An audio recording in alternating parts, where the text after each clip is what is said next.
சாய்ராம். என் உயிரின் உயிரானவர்களே, நம்பிக்கை இருக்கிறவங்களுக்கு சாயப்பா உதவிகள் செய்வார். நம்பிக்கை இருக்கிறவங்களுக்கு வாழ்க்கை உயர்வு பெறும். நம்பிக்கை இருக்கிறவங்களுக்கு துன்பங்கள் இல்லாத ஒரு பெரு வாழ்வு கிடைக்கும். நம்ம வாழ்க்கையில் எங்கே நம்பிக்கை இல்லாமல் இருக்கோம்?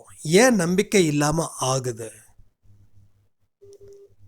இதுக்கு ஒரு சில விஷயத்த நம்ம இங்கே உறுதியாக சொல்ல முடியும். அதில் ஒரு விஷயந்தான், எங்கே நீங்கள் நினச்சது நிறைவேறாமல் போயிடுமோ,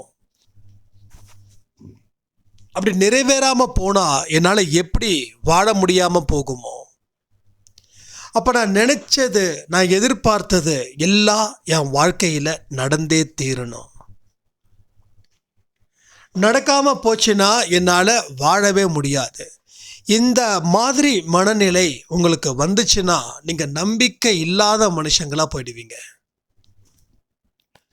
அப்போது உங்களையும் நீங்கள் நம்ப மாட்டீங்க, உங்கள் சுற்றி இருக்கிறவங்களையும் நம்ப மாட்டீங்க, கடவுளையும் நம்ப மாட்டீங்க. ஒரு நல்ல வாய்ப்புகள் வந்தால் கூட அதை ஏற்கிற அளவுக்கு மனசில் ஒரு தெளிவு இல்லாத நிலை உங்களுக்கு உருவாகும். அப்போ உங்கள் வாழ்க்கை எங்கே இருந்து பிரச்சனை ஆரம்பிக்குதுன்னா, நீங்கள் முடிவு பண்ணுறீங்க எதிர்பார்த்த மாதிரி தான் இருக்கணும். நான் கேட்குறேன், எதிர்பார்த்த மாதிரி இருக்கணும்னா உங்கள் கர்மா வழிவிடணும், கடவுள் ஆசீர்வதிக்கணும். இந்த ரெண்டத்தையும் தாண்டி தான் அந்த விஷயம் நடக்கும். அப்போ கடவுள் எப்போ உங்களை காப்பாற்றுவாருன்னா, நீங்கள் பாவங்கள் செய்தால் காப்பாற்றுறது கஷ்டம், நல்லது செஞ்சால் காப்பாற்றுவது நிச்சயம். அப்போ கடவுளோட அனுக்கிரகத்தை நாம் பெறணும். அப்போ எதிர்பார்த்த விஷயங்களை நாம் எப்போ நடக்கும்னு காத்துக்கிட்டு இருக்கிறதுக்கு பதிலாக பல விஷயத்தை நாம் செய்ய ஆரம்பிச்சிட்டா நம்ம எந்த ஒரு விஷயத்தையும் எதிர்பார்க்க மாட்டோம். நமக்கு தேவை கடவுளோட கருணை. ஒரே ஒரு விஷயத்தை மட்டும் எதிர்பாருங்க, கடவுள் எங்கிட்ட கருணையோடு இருக்கணும். உங்கள் தனிப்பட்ட வாழ்க்கையெல்லாம் தூக்கி போட்டுருங்க, உங்களோட ஆசைகளையும் தூக்கி கொஞ்சம் காலத்துக்கு தூக்கி வச்சிடுங்க. இப்போதைக்கு உங்களுக்கு தேவை ஒரே மருந்து, என்ன தெரியுமா? அவர் என் மீது கருணையோட அக்கறையோட இருக்கணும். அந்த ஒரு விஷயம் நடந்துடுச்சுன்னா எல்லா விஷயங்களும் நடந்துடும். எப்போன்னா, நீங்கள் அந்த டைமில் எதையுமே எதிர்பார்க்க மாட்டீங்க. மனுஷனுக்கு எதிர்பார்க்காதது தான் நடக்குது, எதிர்பார்க்கறது நடக்கிறது ரொம்ப குறைவு. ஒரு மனுஷன் திடீர்னு வெற்றி அடைகிறான, நான் எதிர்பார்க்கவே இல்லை, நான் வெற்றி அடைஞ்சேன்னு சொல்லுவான். அதே போல் தோல்வி அடைஞ்சானா, நான் எதிர்பார்க்காமலே நான் இவ்வளோ பெரிய தோல்வி அடைஞ்சிட்டேன்னு சொல்லுவான். ஸோ எதிர்பார்க்காம தான் அத்தனை விஷயம் நடக்குது. எதிர்பார்த்து எதுவும் நடக்கிறது நம்ம கையில் இல்லை. நம்ம கையில் என்ன தெரியுமா இருக்குது? செயல்படக்கூடிய சக்தி மட்டும்தான் இருக்குது, வேற எதுவுமே இல்லை. அப்போது எதுவுமே இல்லாமல் அது வேணும் இது வேணும்னு நம்ம எதிர்பார்த்துக்கிட்டு இருந்தோன்னா நம்ம வாழ்க்கை என்ன ஆகும்? பூஜ்ஜியம். அப்போ தொடர்ந்து நீங்கள் பூஜ்ஜியத்துக்கு உண்டான மார்க்கை வாங்கிக்கிட்டே இருந்தீங்கன்னா உங்கள் வாழ்க்கையில் உங்களோட நம்பிக்கை அத்தனையும் நிச்சயமாக தோல்வியில் மட்டும்தான் முடியும். அப்போ நமக்கு நம்பிக்கை தரக்கூடிய விஷயத்த, அது சின்ன விஷயமாக கூட இருக்கட்டும், அதை நீங்கள் செய்ய ஆரம்பிச்சிட்டிங்கன்னா அது மூலமாக உங்களுக்கு வெற்றி அடைய முடியுன்ற ஒரு மனநிலை உங்களுக்கு வந்து சேரும். அந்த மனநிலையே பெரிய பெரிய வெற்றிகளையும் தேடி தேடி தரும். அப்போது உங்களால் என்ன விஷயத்தை செய்ய முடியுமோ அதை 100% கவனத்தோடு செய்யுங்க. இப்போ நீங்கள் எந்த விஷயத்தை செஞ்சாலும் நீங்கள் ஜெயிச்சிருவீங்கன்ற நம்பிக்கை உங்களுக்குள்ள வரும். அந்த நம்பிக்கை இருக்கு பாருங்க, அது பல சவால்களையும் உங்களால் ஈஸியாக கடக்க உதவும். அப்போ உங்கள் கவனத்தோடு நீங்கள் செய்யக்கூடிய வேலைகளும் தெளிவான மனநிலையில் செய்யக்கூடிய வேலையாக இருக்கட்டும், பதட்டமே இல்லாமல் செய்யக்கூடிய வேலையாக இருக்கட்டும், அதுதான் உங்கள் வாழ்க்கையில் திருப்தியை தரும். அப்போ சின்ன மீனை போட்டு பெரிய மீனை பிடிக்கலான்னு சொல்லுவாங்க இல்லையா, அதுதான். அப்போது நம்மால் ஆன சிறிய முயற்சிகளை நம்ம செய்வோம், அதை வெற்றியை நம் வசம் வைப்போம். அப்புறம் அடுத்த ஸ்டேஜுக்கு போவோம், அதுலேயும் முயற்சிகள் செய்வோம், அதுலேயும் வெற்றி பெறுவோம். இப்படி தான் நம்மளுடைய பலத்தை கொஞ்சம் கொஞ்சமாக அதிகரிக்கணும். ஒரே நாளில் பலத்தை அதிகரிக்கலாம், அதை பண்ணலாம் இதை பண்ணலான்னு யாராவது சொன்னால் நீங்கள் அங்கே போகாதீங்க. ஏன்னா நிச்சயமாக நீங்கள் தோத்துடுவீங்க. தோத்ததுக்கு அப்புறம் உங்கள் மனசில் ஒரு வெறுப்பு வந்துடும்.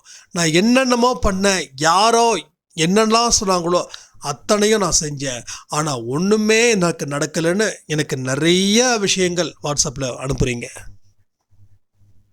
இதுக்கெல்லாம் என்ன காரணம் அப்படின்னா, எதெல்லாம் உண்மை நிலையில் இருக்குது, எதெல்லாம் பொய் நிலையில் இருக்குதுன்றதை நீங்கள் உணர்ந்தால் மட்டுமே. நம்ம ஏன் அதை உணர தெரியாமல் இருக்கோம் தெரியுமா? நம்ம வாழ்க்கையில் அந்த அளவுக்கு பலகீனப்பட்டு இருக்கோம். ஒரு ஊருக்கு குடி போகிறீங்க அப்படின்னா அந்த ஊரை பற்றியே உங்களுக்கு தெரியாது. பல கிலோமீட்டர் தள்ளி நம்ம ஒரு பொருளை வாங்கிறதுக்கு போவோம். ஏன்னா நம்மளுடைய ஊர், இடம், பொருள் எதுவுமே தெரியாது.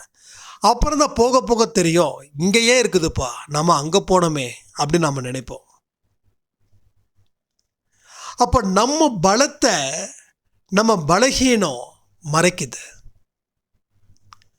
அப்போது அந்த பலகீனமாக இருக்கக்கூடிய மனுஷன் என்ன செய்யணும்னா, ஒன்றே ஒன்று, அவசரப்படாத, பொறுமையாக இரு. நாளைய உலகம் உன்னோடது. இன்று இருப்பது போல் நாளை இருக்க போவதும் இல்லை. இதை மனசில் வச்சுக்கிட்டு நாம் கொஞ்சம் பொறுமையோட, கொஞ்சம் நம்பிக்கையோட, கொஞ்சம் தேவைப்பட்டுச்சுன்னா அந்த வேகத்தோட, இந்த 3 விஷயத்தை மட்டும் உங்கள் வாழ்க்கையில் நீங்கள் ஃபாலோ பண்ணிங்கன்னா போக வேண்டிய இடத்துக்கும் போயிடலாம், வெற்றியும் பெறலாம். அந்த வெற்றியும் உங்கள் மனநிலையில் நல்ல மாற்றத்தை ஏற்படுத்தவும் செய்யலாம்.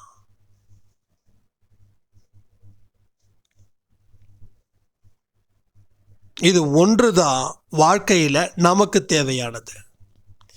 இதை தாண்டின எதுவுமே நமக்கு அது குப்பை என்னைக்கு குப்பை கூடையில் தான் இருக்கணும். குப்பையை நடு வீட்டில் போடக்கூடாது. ஏன்னா அது குப்பை, தேவையில்லாதது. ஆனால் தேவையானது குப்பையில் போட்டோம், தேவையில்லாததை நடு வீட்டில் வச்சா நம்ம வாழ்க்கையில் முட்டாள்னு சொல்லுவாங்களா இல்லையா? அப்போ நாம் பலத்தை தூக்கி எரிஞ்சிட்டோம், பலகீனத்தை உள்ள தூக்கி வச்சிட்டோம். அப்போ எது உள்ள தூக்கி வச்சோமோ அதுதான் நம்ம வாழ்க்கையை தீர்மானிக்குது. நம்ம வாழ்க்கையில் தொடர்ந்து தோற்று போய்கிட்டே இருக்கோம். ஸோ தோற்பது எங்கே நடக்குதுன்னா இங்கே தான் நடக்குது. புரியுதா உங்களுக்கு? நல்லா தெரியுதா உங்களுக்கு? எங்கே நீங்கள் தோக்குறீங்கன்னா உங்கள் பலத்தை நீங்கள் பயன்படுத்தலை. அப்போ ஏதோ ஒன்றை பயன்படுத்துகிறீங்க, ஏதோ ஒன்று செய்கிறீங்க, ஏதோ ஒன்று சொல்கிறீங்க. சொல்கிறதும் செய்கிறதும் பயன்படுத்துகிறதும் ஒன்றுத்துக்கும் ஆகாததை அதை பயன்படுத்துறதால தான் உங்கள் வாழ்க்கையில் பயன்படாத மனிதர்களாக நீங்கள் போயிட்டீங்க. இந்த விஷயத்தை என்னைக்கு ஆழமாக புரிஞ்சுக்கிறீங்களோ அன்னைக்கே உங்கள் வாழ்க்கையில் உங்களை சுற்றி இருக்கக்கூடிய கர்மங்கள் ஓடும். உங்கள் பலகீனங்களை தூக்கிட்டு ஓடும். உங்கள் பயத்தையும் தூக்கிட்டு ஓடும். இன்னும் சில வாழ்க்கைக்கு தேவையில்லாத குப்பைகளை அத்தனையும் தூக்கிட்டு போகும். வீட்டில் இருக்கிற குப்பையை ஒரு ரோட்டில் கொட்டுறோம். அந்த ரோட்டில் இருக்கிற குப்பையை எடுக்கிறதுக்கு ஒரு லாரி வருது. அந்த லாரி என்ன பண்ணுது? அது எங்கே போய் சேர்க்கணுமோ அங்கே சேருது. அப்போ நம்ம குப்பை எங்கே போய் சேருது? கடைசியில் எங்கே போய் சேருமோ அங்கே சேருது.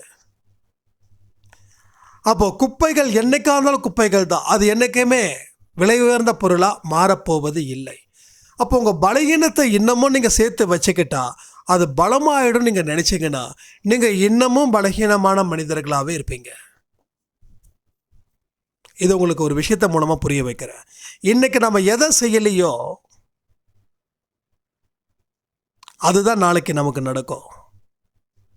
அப்போ நம்ம நினைக்கிறோம் எதுவுமே செய்யாமலே நம்ம வாழ்க்கை உயர்ந்துடும்.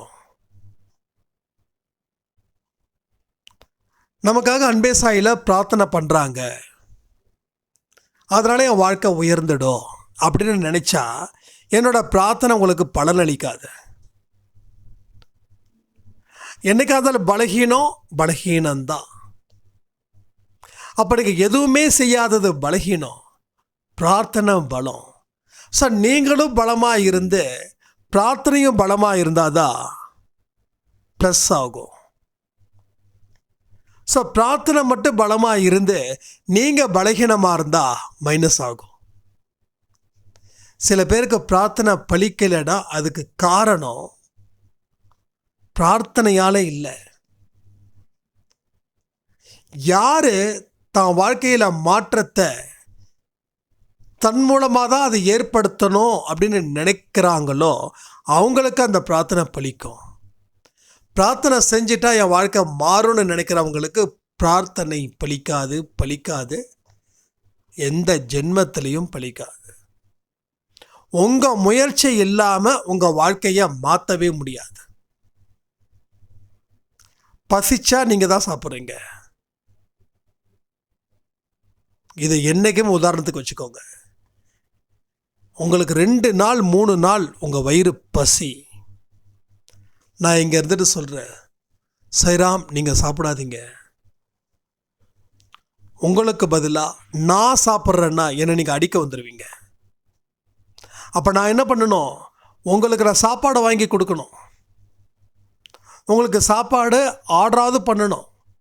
அப்போ நீங்கள் சாப்பிட்டாதான் உங்கள் பசி அடங்கும். அப்போ உங்கள் பிரார்த்தனை நான் பண்ணுறது நான் சாப்பிட்ற மாதிரி. சார் நானும் சாப்பிடணும், நீங்களும் சாப்பிடணும். அப்போ தான் அது 100% வெற்றி. எனக்கு பசிச்சதுன்னா நீங்களோ, உங்களுக்கு பசிச்சதுன்னா நானும் சாப்பிட்டா அது வெற்றி இல்லை. இப்போ பிரார்த்தனையும் அது போல தான். உங்கள் பலகீனம் என்னைக்கும் பலகீனம், குப்பை என்னைக்கும் குப்பை தான். மறுபடியும் ஏன் சொல்கிறேன்னா அப்போ தான் உங்கள் மனசில் ஏறுன்றதுக்காக சொல்கிறேன். ஏன்னா எல்லாமே நீங்கள் ஒரு தடவை தான் ஆடியோ பார்க்குறீங்க. ஏன்னா அந்தளவுக்கு தான் நேரமும் நம்ம கொடுத்துருக்கோம். நான் 10 தடவை கேளுங்கன்னா உங்கள் வேலையை யார் செய்வா? ஸோ வேலையும் முக்கியம், ஆடியோவும் முக்கியம். ஸோ ஆடியோவில் இருக்கிறத நீங்கள் வாழ்க்கையில் பயன்படுத்துகிறீங்க, கர்மாக்கள் அழியுது, சிறப்பான இடத்துக்கு போகிறீங்க. அங்கேயும் மறுபடியும் ஆடியோவை கேட்குறீங்க, கர்மாவை அழிக்கிறீங்க, அடுத்த கட்டத்துக்கு போகிறீங்க. ஸோ இது மாதிரி தொடர்ந்து நாம் போய்கிட்டே இருக்கோம், மேலே. நாம் எதையும் எதிர்பார்க்கல, அந்த இடத்துக்கு தான் நாம் போவோம், இந்த இடத்துக்கு போவோம். சிறப்பாக செஞ்சீங்க, உங்களை கடவுள் ஆசீர்வதித்தார். அவரோட ஆசீர்வாதத்தானால நீங்கள் அடுத்தடுத்த கட்டத்துக்கு உயர்றீங்க. இது எல்லாமே உங்களால் நடக்குது. உங்கள் முயற்சி இல்லைன்னா கடவுள் உங்களை எந்த இடத்துலையும் தூக்கி நிறுத்தி இருக்கவே மாட்டாருன்றதை நீங்கள் உழைக்கும் போது தெரியும். அப்போ உங்களுக்கு தெரியும், ஒரு மனுஷனுக்கு கடவுள், 2வது உழைப்பு, இல்லை உழைப்பு ரெண்டாவது கடவுள். நீங்கள் எதை வச்சாலும் சரி கடவுள் விருப்பப்படுவார். நீ உழைக்கிற, அடுத்தவனை ஏமாற்றி பிழைக்கல, அடுத்தவனை ஏமாற்றி பிழைச்சி சாமி கும்பிட்றவன் இருக்கான். அவனை விட நீ உழைச்சிக்கிற, உழைப்புக்கு முதலிடம் கொடுத்துட்டு ரெண்டாவதாக என்ன நினைக்கிற, அதுவே எனக்கு கிடைச்ச பெரிய சந்தோஷம் அப்படின்னு நினைப்பார். நீ என்னை கும்பிட்டுட்டு 4 பேரை ஏமாத்துற, என்னையும் அசிங்கப்படுத்துகிற, உன் வாழ்க்கையில் பாவத்தையும் நீ சேர்க்குற. என்னை கும்பிட்றதால உன் பாவத்தை நான் அழிச்சிடுவேன்னு மட்டும் நினைக்காத. என்னைக்கு நீ செஞ்ச தப்பை ஒத்துக்கிட்டியோ, என்னைக்கு அதுக்குண்டான தண்டனையை ஏற்றுக்கிட்டியோ, அந்த தண்டனை தீர்ற வரைக்கும் உன் வாழ்க்கையில் எந்த விதமான நல்ல விஷயங்களும் நடக்காது. அதான் சொல்கிறேன், பாவம் செய்கிறதுக்கு நாம் பயப்படணும். இன்றைக்கி நைட்டு 1 மணி நேரம் ஆடியோ. ஏன்னா இந்த ஆடியோ வந்து நைட்டு கொடுக்குற ஆடியோ வந்து காலையில் கொடுக்கலான்னு பிளான் பண்ணோம். ஆனால் கான்செப்ட் எங்கேயோ போயிடுச்சு. அதனால தான் இன்றைக்கி நைட்டுக்கு கொடுக்குறோம் 1 hour ஆடியோ. ரொம்ப ரொம்ப ரொம்ப ரொம்ப ரொம்ப இம்பார்ட்டன்ட். பல பேரோட வாழ்க்கையை மாற்றக்கூடிய ஆடியோ இன்றைக்கி நைட்டு கொடுக்கக்கூடிய ஆடியோ. அதில் சில கேள்விகளை கேட்டிருக்கோம், அதுக்கு உண்டான பதில்களை நீங்கள் சொல்லணும். கமெண்ட் நிறைய கேட்டிருக்க, நிறைய நீங்கள் வேலை பார்க்கணும். இது வந்து சும்மா நான் பேசுகிற நீங்கள் கேளுங்கலாம் இல்லை, நான் பேசிக்கிட்டே உங்களை வேலை வாங்குகிறேன். நீங்கள் அந்த வேலையை சிறப்பாக செய்யணும். எல்லா ஆடியோவும் அப்படி தான். வேலை செய்கிறதுக்கு ரெடியாக இருக்கிறவங்க மட்டும் அந்த ஆடியோவை கேளுங்க. எந்த ஆடியோவாக இருக்கட்டும், அன்பேசாய் ஆடியோவை பொறுத்த வரைக்கும் சொல்கிறேன். ஏன்னா இதை செயல்பட வைப்பதற்கான உண்டான பயிற்சி தான் ஒரு ஆடியோவும். சும்மா ஆறுதலுக்காக பேசக்கூடிய வார்த்தைகள் இல்லை. நான் ஆறுதலுக்காக பேசவும் வரல. போதும் இந்த ஆறுதல். யாருக்கு தேவை ஆறுதல்? உங்களுக்கு தெரியாதா? புதுசாக சொல்லணுமா என்ன? நீங்கள் எத்தனை பேருக்கு ஆறுதல் சொல்லியிருப்பீங்க? அப்போ ஆறுதல் சொல்கிறதுக்காக நான் எந்த பேச்சும் பேசலை. உண்மையான நிலையை எனக்கு தெரிஞ்சதை உங்ககிட்ட சொல்கிறேன். எனக்கு எப்படி தெரியுதுன்னா, கடவுள் கொடுத்த அனுபவமோ, கடவுளும் என் வாழ்க்கையை வழி நடத்துறதால அந்த அனுபவமும் அந்த வழிநடத்தலும் உங்களுக்கும் தேவை. அப்போ நீங்கள் எந்தெந்த விஷயத்தில் இருந்து ஆரம்பிக்கணும், அதை பற்றி தான் நம்ம பேசிகிட்டு இருக்கோம். ஸோ பலகீனத்தால் அழியாதீங்க, பலத்தால் வளருங்க. உங்கள் வீட்டை சுற்றியும் விளக்க ஏற்றி விடுங்க. கண்களுக்கு முன்னாடி ஒரு தெய்வீக நிலை இருக்கட்டும், அதை கண்கள் பார்க்கட்டும். மனசு என்னன்னு எட்டி பார்க்கும். விளக்குகள் மூலமாக பாசிட்டிவிட்டி கிடைக்கும். விளக்க பார்க்கும்போதே மிகப்பெரிய ஒரு சக்தி நமக்குள்ளே வரும். ஏன்னா எல்லா இடத்துலையும் இந்த ஜோதி தான் கடவுள். நம்ம சாயப்பாவை என்ன பண்ணியிருக்காரு, துவாரகமாயால் விளக்கை ஏற்றி விட்டு உட்காருவார். ஐயப்பனுக்கு மகர ஜோதி, திருவண்ணாமலை ஜோதி, வள்ளலார் அவரும் ஜோதி, அருட்பெருஞ்சோதி, தனிப்பெருங்கருணை அருட்பெருஞ்சோதி. ஸோ ஜோதியின் வடிவு தான் இறைவன். அதனால தான் பெரியவங்க காலையிலையும் மாலையிலையும் விளக்கை ஏற்றி வைங்க. விளக்கை ஏற்றி வச்சு நல்ல வார்த்தைகளை சொல்லி வழிபாடுகள் செய்யுங்க. ஆனால் இன்னைக்கு 6 மணிக்கு உட்காந்து டிவியை வச்சிடுறோம். யாராவது வீட்டுக்குள்ளே வந்தால் பயந்துடுறாங்க. என்னமோ ஆயிடுச்சு, வீட்டில் எல்லாரும் அலறாங்க. நானும் ஒரு டிவி சீரியல் அம்மா பார்த்துட்டு இருந்தாங்க. சரி, அவங்க தனியாக இருக்காங்களே, கூட உட்காந்து பேசலாம் அப்படின்னு பார்த்தா அப்பாவும் விச்சும் வெளியே போயிட்டாங்க. போன வாரம் சண்டே ஒரு 3 மணி இருக்கும். ஏதோ 3 மணிக்கு ஏதோ ஒரு 1 hour சீரியலோ என்னமோ சொன்னாங்க. சரி, ஏதோ பேசலாம். அவங்களுக்கு பழைய ஸ்டோரிலாம் பேசினா கொஞ்சம் உற்சாகமாக இருக்கும். போனால் உக்காந்துக்கிட்டு அந்த சீரியலில் பார்க்குற எல்லாருடைய கண்களும் ஜூமில் காட்டுறாங்க. எல்லாருடைய கண்கள் நல்லா மேக்கப் போட்டிருக்காங்க, ஆனால் கண்களில் கண்ணீர் மட்டும் வருது. அது எப்படி மேக்கப் போட்டு அழ முடியும்னு எனக்கு தெரியல. ஸோ எல்லாரும் அழுகுறாங்க. ஒருத்தவங்க மட்டும் மூஞ்சி அப்படியே ஒரு மாதிரி வச்சுருக்காங்க. அவங்க தான் வந்து அந்த சதிக்கு தலைவி போல். ஸோ எல்லா பெண்களையும் வில்லனாக்குறதே டிவி சீரியல், எல்லா ஆண்களையும் வில்லனாக்குறது சினிமா. ஸோ சினிமாவில் எப்படி ஆண்களை வில்லனாக்குறாங்களோ அதே மாதிரி சீரியலில் பெண்களை வில்லியாக்கி பெண்களை தலைக்குனிவை ஏற்படுத்துகிற மாதிரி ஸ்கிரிப்டு, அந்த ஸ்கிரிப்டு தான் இன்றைக்கி நம்பர் 1 போயிட்டுருக்குது. ஸோ எல்லாருக்கும் வயிற்று பழப்புன்னு ஒன்று இருக்குது, அந்த பழப்புக்காக செய்யக்கூடிய வேலைகளாக தான் இது இருக்குது. அப்போ எல்லாரும் அழுகுறாங்க. நானும் பார்க்குறேன் 10-15 நிமிஷம் யாரும் கிட்டத்தட்ட யாரும் பேசலை, எல்லாருடைய கண்களும் அழுகிறாங்க. அடுத்த ஒரு ப்ரொமோ ஒன்று போட்டாங்க, திடீர்னு பார்த்தா எல்லாரும் டான்ஸ் ஆடுறாங்க. என்னம்மா அதுன்னா, இல்லைப்பா சன் டிவியில் வந்து இது மாதிரி போடுவாங்க, இந்த மாதிரி ப்ரோக்ராம்லாம் போடுவாங்க, இதில் யாரெல்லாம் நடித்தாங்களோ அவங்களுக்கு வாரத்தில் ஒரு நாள் தான்ப்பா ரிலாக்ஸ். யாருக்கு? அதை அழுதுகிட்டு இருக்கிறவங்களுக்கு வாரத்தில் ஒரு நாள் தான் ஒரு பொழுதுபோக்கு.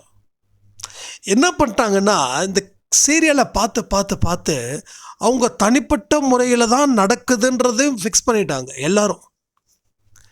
அப்போது எந்த விதமான ஒரு சந்தோஷமும் இல்லை அந்த சீரியலில், எந்த விதமான நல்ல கான்செப்டும் கிடையாது அந்த சீரியலில். அழுகையும் ஒரு மாதிரியான வார்த்தைகள் கேட்குறதுக்கு ரொம்ப இதாக இருக்குது. இந்த மாதிரியான வார்த்தைகள் மட்டும்தான் அங்கே இருக்குது. நீ எப்படி நல்லா வாழ்ந்துடுவ, பார்த்துடுவோம், நீ வாழக்கூடாது, இந்த மாதிரியான வார்த்தைகள். இது வந்து இந்த சீரியல்லாம் 6 மணி 7 மணிக்கெலாம் 5:30 மணிக்கெலாம் ஆரம்பிச்சிருவாங்களா? இப்போ நம்ம வீட்டில் சுப்ரபாதம் ஓடுதோ இல்லையோ, அழுகுற ஆட்டோமேட்டிக்காக ஓடுது. ஸோ சீரியலாக முடிச்சுட்டு விளம்பரத்தில் விளக்கேற்றுறவங்களும் இருக்காங்க. ஸோ எந்த அளவுக்கு அடிமையாக வச்சுருக்கு பார்த்தீங்களா? அப்போது இதெல்லாம் பார்த்துட்டு வாழ்க்கையில் நான் உருப்படணும்னா எப்படி உருப்பட முடியும்? எதுவாக இருந்தாலும் பார்த்து செலக்ட் பண்ணி பார்க்கணும். சும்மா தானே பார்க்குறோம், அந்த சும்மா தான் உங்களுக்கு வந்து சூனியம் வச்சிடும். அதனால தான் 6 மணி ஆச்சுன்னா விளக்கு ஏற்றி சாய்ப்பாக்கு வழிபாடு பண்ணுங்க, தியானம் பண்ணுங்க, அமைதியான முறையில் இருங்க. நீங்கள் பேச வேண்டாம். எனக்கு என்னப்போ சில பேர் சொல்லுவாங்க, எனக்கு என்ன தான் பொழுதுபோக்கு, எதுக்கு பொழுதுபோக்கு? பொழுதுபோக்குன்றது வந்து அமைதியாக இருக்கிறது கூட ஒரு நல்ல என்டர்டெயின்மெண்ட் தானே. ஸோ எந்த அளவுக்கு எமோஷ்னல் இல்லாமல் எந்த அளவுக்கு சைலண்ட்டாக இருக்கீங்களோ உங்கள் எனர்ஜி லெவல் கூடுது. எந்த அளவுக்கு எமோஷ்னல் ஆக்டிவிட்டீஸில் நீங்கள் இன்வால்வ் ஆகிக்கிறீங்களோ உங்கள் எமோஷ்னல் உங்களோட எனர்ஜி லெவல் அடிமட்டத்துக்கும் போயிடும், ஒன்றுமே இருக்காது, 0. காளி பெருங்காய டப்பான்னு சொல்லுவாங்க இல்லையா, அது மாதிரி. அப்போ நம்மளோட எனர்ஜியை கெடுப்பது இந்த மாதிரியான சூழ்நிலைகளால் தான். இதனால் நீங்கள் பாதிக்கப்பட்டதால் உங்களோட எனர்ஜி லெவலை நீங்கள் சுத்தமாக அழிக்கிறீங்க, உங்கள் எனர்ஜி லெவலை கூட்டவே இல்லை. இப்போ தினம் உங்கள் எனர்ஜி லெவலை அழிச்சா என்ன நடக்குமோ அதுதான் இன்றைக்கி இந்த வாழ்க்கையில் நீங்கள் பட்ட துன்பங்கள் உங்கள் வாழ்க்கையில் நடந்துக்கிட்டு இருக்கு. இதையெல்லாம் முயற்சி பண்ணி உங்கள் வாழ்க்கையில் வாழ்ந்து பாருங்கள், நிச்சயமாக நீங்கள் சாதிக்கலான்னு சொல்லி இந்த ஆடியோவை நான் முடிக்கிறேன். ஜெய் சாய்ராம்.